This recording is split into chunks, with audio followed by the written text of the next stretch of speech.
Hello students, today we are going to discuss about thrust and pressure, factors affecting pressure, units of pressure, liquid pressure and its laws, atmospheric pressure and much more. So let's start. To understand pressure, we need to understand about force. What is force?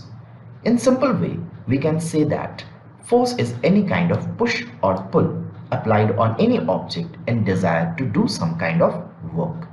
Its SI unit is Newton, whereas the force which we use to apply on a certain area or in a given unit area, it is termed to be as pressure.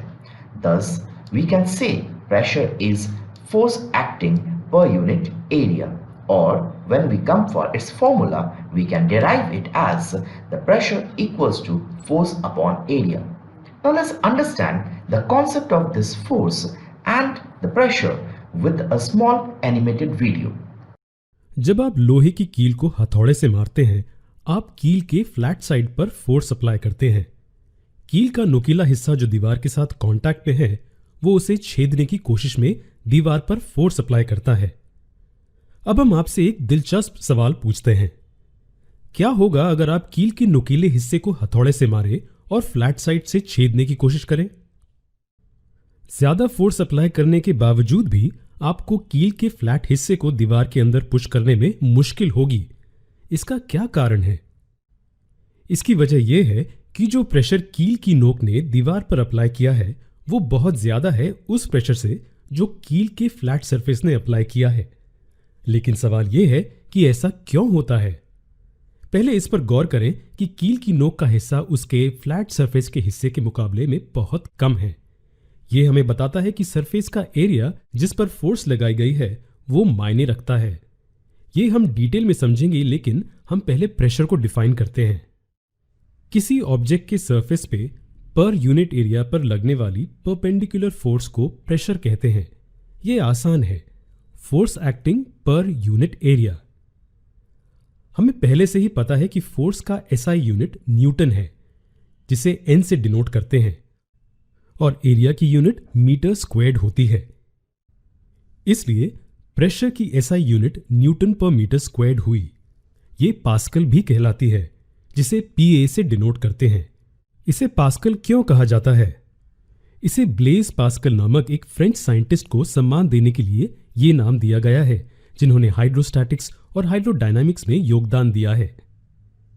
इस equation को गौर से देखिए। यहां area fraction के denominator में है। ये area क्या है? खैर, ये एरिया और कुछ नहीं बल्कि ऑब्जेक्ट का एरिया है जिस पर फोर्स अप्लाई की गई है। मान लीजिए कि मैंने फोर्स को कांस्टेंट रखा है और उसके एरिया को बढ़ाते जा रहा हूं, तो प्रेशर का क्या होगा? क्या प्रेशर बढ़ेगा या घटेगा? इसका जवाब देने के लिए मैथमेटिकल लॉजिक का इस्तेमाल करें। अगर हमारे पास एक फ्रैक्शन है और हम उसके न्यूमरेटर टर्म को कांस्टेंट रखें और सिर्फ डिनोमिनेटर टर्म को बढ़ाते रहें, तो क्या फ्रैक्शन बढ़ेगा या फिर घटेगा? निश्चित ही वो घटेगा। प्रेशर घटेगा अगर फोर्स को कांस्टेंट रखते हुए हम एरिया को बढ़ाएं। अब इस नई मिली हुई जानकारी से हम पुराने एग्जाम्पल को वापस देखते हैं, कील और दीवार। गौर करें कि अब हम फोर्स को दीवार के सरफेस पर परपेंडिकुलर अप्लाई कर रहे हैं। कील और दीवार के बीच का एंगल 90 डिग्री है। आपने देखा होगा कील के नोक का एरिया कील के फ्लैट सरफेस के मुकाबले में बहुत कम है, और इसी कारण पहले केस में कांटेक्ट का एरिया बहुत कम हो जाता है। इसलिए कील की नोक को आसानी होती है दीवार में छेद करने के लिए। आप दीवार में छेद करने के लिए ड्रिल मशीन का भी उपयोग कर सकते हैं। आप देखते हैं कि उसकी टिप भी नुकीली है। आप सब्जियों को आसानी से काट सकते हैं छुरी के धार वाले किनारे से, लेकिन अगर आप बिना धार वाले किनारे का उपयोग करते हैं तो बहुत ही मुश्किल होगी उसे काटने के लिए। इस केस में क्या कारण है? वैसे तो पहली नजर में हमें दोनों ही किनारे एक जैसे दिखते हैं, लेकिन अगर आप गौर से देखें, धार वाले किनारे पर छोटे ट्रायंगल जैसे तेज बाहरी नोक बनी होती हैं और दूसरे किनारे पर ऐसा कुछ भी नहीं होता।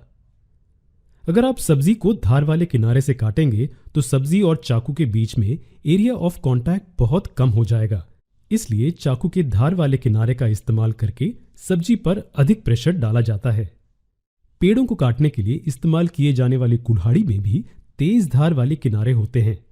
एरिया ऑफ कांटेक्ट कम होने की वजह से पेड़ पर प्रेशर बढ़ जाता है। अब तक हमने जितने भी एग्जाम्पल्स देखे उनमें हाई प्रेशर का इस्तेमाल किया गया है। यह बताता है कि किस तरह कुछ केसेस में हाई प्रेशर हमारे लिए यूजफुल होता है, लेकिन हर एक केस में ऐसा नहीं होता। बहुत सी स्थितियों में हमें लो प्रेशर की जरूरत होती है। चलिए हम लो प्रेशर के कुछ प्रयोगों या फायदों को देखते हैं। हम बर्फ पर चलने के लिए स्नो शूज का इस्तेमाल करते हैं। इसका कारण बहुत आसान है। बर्फ के कांटेक्ट में ज्यादा एरिया होने के कारण स्नो शूज बर्फ पर प्रेशर घटा देते हैं। इससे हमारे पैर बिना धंसे उस पर चल पाते हैं। साधारण जूतों के केस में एरिया ऑफ कांटेक्ट बहुत कम होता है। इससे बर्फ पर प्रेशर बहुत ज्यादा हो जाता है और हमारे पैर उसमें गहराई तक धंस जाते हैं। ध्यान दें कि दोनों मामलों में बर्फ पर लगने वाली फोर्स एक समान ही है। यह फोर्स और कुछ नहीं बल्कि बर्फ पर हमारा वजन है। क्या आपने कभी सोचा है कि सीना के टैंक के पहिए जमीन के बजाय क्यों स्टील की पटरियों पर चलते हैं? ध्यान दें कि पहिए स्टील की पटरियों पर हैं, न कि जमीन को छू रहे हैं। सेना का टैंक साइज में बहुत बड़ा होता है। अगर उसके पहिए जमीन पर चले तो जमीन के साथ कांटेक्ट एरिया कम होने के कारण जमीन पर प्रेशर बहुत बढ़ जाता। पटरियों के कारण जमीन के साथ एरिया ऑफ कांटेक्ट बहुत बढ़ जाता है और इसलिए जमीन पर प्रेशर कुछ हद तक कम हो जाता है। Welcome back, students. After the video, I hope the video had helped you all to understand the force and pressure. Now let's revise that with the definition. The thrust per unit area of surface is called the pressure. Thus we have the formula of pressure as thrust upon area. The SI unit of pressure is Pascal. 1 Pascal of pressure means when 1 Newton of force is applied to an area of 1 meter square. Now let's discuss the factors on which pressure depends. There are 2 factors on which pressure used to depend. The first one is thrust and the second one is the area. The thrust is directly proportional to the pressure. It means if we increase the thrust, then the pressure will also increase. Whereas if we decrease the thrust, then the pressure will also decrease. On the other hand, for the area or surface area, it is inversely proportional to the pressure. If the area increases, then the pressure decreases.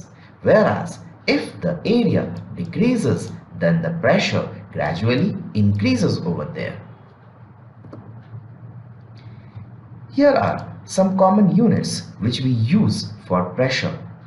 The very common one or the first one is Pascal. Pascal is the SI unit of pressure. After that we have bar, kilopascal, megapascal, pound per square centimeter, kilogram per square centimeter, inch of mercury column. Here this inch of mercury column we will understand when we will discuss about barometer. There is a common problem which students used to have. What is thrust and what is force? So students, they are nothing to be confused. Force and thrust both are the same thing. Just we specifically say the force which acts normally. Now what that means? That is the perpendicular force. When the force been applied in the downward direction perpendicularly, or the force been applied perpendicularly in the upward direction, then it is called to be thrust. The force which is acting perpendicularly in the downward direction is known as down thrust, whereas the force used to apply in the upward direction perpendicularly is known as up thrust. Else than that, everything is same as per to the force only. Thrust or force is a vector quantity because it has a direction either in the downward direction or in the upward direction. It also has the same SI unit as per to the force as Newton and the CGS unit as dyne. 1 Newton is equals to 10 to the power 5 dyne. Okay students, now you may think that do only solids used to exert pressure? But is it correct? No. Any kind of fluid can also exert pressure. The first kind of fluid which we are going to understand, that is a liquid pressure. Liquids used to exert pressure on the object which been submerged in it or on the boundary of the container in which it has been placed. How this is possible? This is possible because of the molecules or the particles of the liquid which used to be attracted by our Earth's gravitation. And when the particles are ready to move, then they are able to exert a pressure on the object.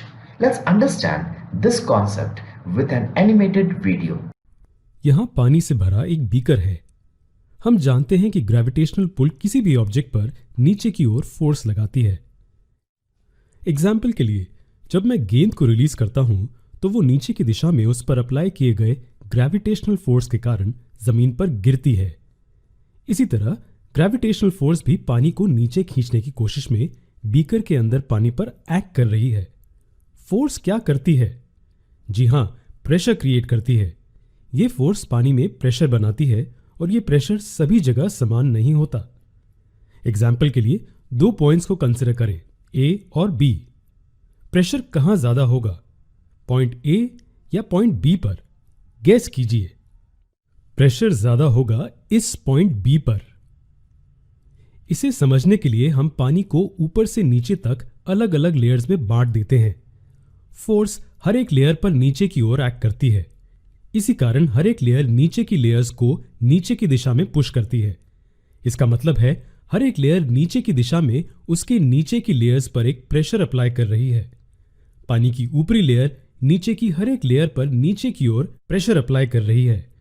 इसी तरह ये layer नीचे की layers पर pressure apply कर रही है। Point B इस लेयर में है और बी के ऊपर ए की तुलना में अधिक लेयर्स हैं। या फिर दूसरे शब्दों में पॉइंट बी के ऊपर पानी का वजन पॉइंट ए के ऊपर के वजन से ज्यादा है। इसलिए बी पर ए की तुलना में नीचे की दिशा में ज्यादा प्रेशर एक्ट कर रहा है। तो हमने ये सीखा कि पानी नीचे की दिशा में एक प्रेशर एक्सर्ट करता है, लेकिन क्या नीचे की दिशा एकमात्र दिशा है जहां पानी प्रेशर डालता है? इसका उत्तर देने के लिए एक एक्सपेरिमेंट करते हैं। मान लीजिए एक प्लास्टिक कंटेनर में पानी रखा हुआ है। चलिए इस फ्लूइड को 5 बराबर लेयर में डिवाइड करते हैं और हर एक लेयर में एक छेद करते हैं। हमने क्या नोटिस किया? पानी 5 होल से बाहर निकल रहा है, जो कि लाजमी है, लेकिन इस लीकेज का कारण प्रेशर है जो बोतल की दीवारों पर पानी एक्सर्ट कर रहा है। जी हां, पानी बोतल की दीवारों पर भी प्रेशर डालता है। तो लिक्विड न केवल नीचे की दिशा में बल्कि साइडवेज भी प्रेशर एक्सर्ट करता है। इसके अलावा हर एक छेद में से बहने वाला पानी कितनी दूर तक जाता है, इसे ध्यान से देखें। नीचे की छेद से आने वाला पानी मैक्सिमम दूरी को कवर करता है, जबकि दूरी कम होती जाती है जैसे हम ऊपर की तरफ जाते हैं। यह हमें प्रेशर के बारे में क्या बताता है? यह हमें बताता है कि अन्य पॉइंट्स की तुलना में इस पॉइंट पर प्रेशर ज्यादा है। प्रेशर बढ़ता है जैसे जैसे हम नीचे की ओर जाते हैं। चलिए एक और एक्सपेरिमेंट देखते हैं। एक और भरी हुई बोतल लें और उसमें एक ही लेवल पर कुछ छेद करें। इन छेदों से बाहर आने वाले पानी को ऑब्जर्व करें। हर एक छेद से पानी एक ही दूरी को कवर करता है। यह हमें क्या बताता है? यह हमें बताता है कि एक ही गहराई से पानी द्वारा एक्सर्ट किया गया प्रेशर सभी दिशाओं में समान है। यानी कि अगर हम बेस से एक ही दूरी पर कुछ पॉइंट्स को लेते हैं तो इन पॉइंट्स पर पानी सभी दिशाओं में इक्वल प्रेशर डालता है। अब एक कंटेनर में एक प्लास्टिक की गेंद को पानी में डुबाने की कोशिश करें। यह हर एक बार ऊपर आती है जब भी आप इसे छोड़ते हैं। तो यह हमें बताता है कि गेंद पर ऊपर की दिशा में फोर्स एक्ट कर रही है। ये बॉयंट फोर्स कही जाती है। आप इस फोर्स के बारे में हायर ग्रेड्स में अधिक सीखेंगे। अब तक हमने सिर्फ पानी के बारे में बात की है। तो चलिए हम 2 प्लास्टिक की बॉटल्स लेते हैं, एक पानी से भरी हुई और दूसरी केरोसिन से भरी हुई। ध्यान दें कि दोनों बॉटल्स शेप और साइज में एक समान हैं। दोनों बॉटल में एक ही हाइट पर एक छेद करें, मतलब ये डिस्टेंस दोनों में एक बराबर हो। लिक्विड छेद से बाहर बह रहा है। दोनों केस में लिक्विड द्वारा ट्रैवल किए गए डिस्टेंस को मेजर करें। आप देखते हैं कि पानी ज्यादा दूरी कवर करता है। क्या आप मुझे इसका कारण बता सकते हैं? इसका कारण यह है कि पानी कंटेनर की दीवारों पर ज्यादा प्रेशर अप्लाई करता है केरोसिन के मुकाबले। तो हमने इस वीडियो में क्या सीखा है?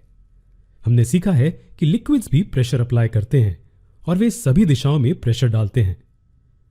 After the video, I think it is now clear what is liquid pressure and how it works. Now let's understand its some principle or laws. The pressure at a point inside the liquid increases with the depth from the surface. Means if we go deeper and deeper in a container which is filled with liquid, then we will observe that pressure gradually increases as we go deeper. This is because of the larger in number of particles. Next, in a stationary liquid, pressure is the same at all points on a horizontal plane. Next, pressure is same in all direction about a point in a liquid. Pressure at the same depth is different in different liquid, and a liquid seeks its own level. So these are the basic principles related to pressure.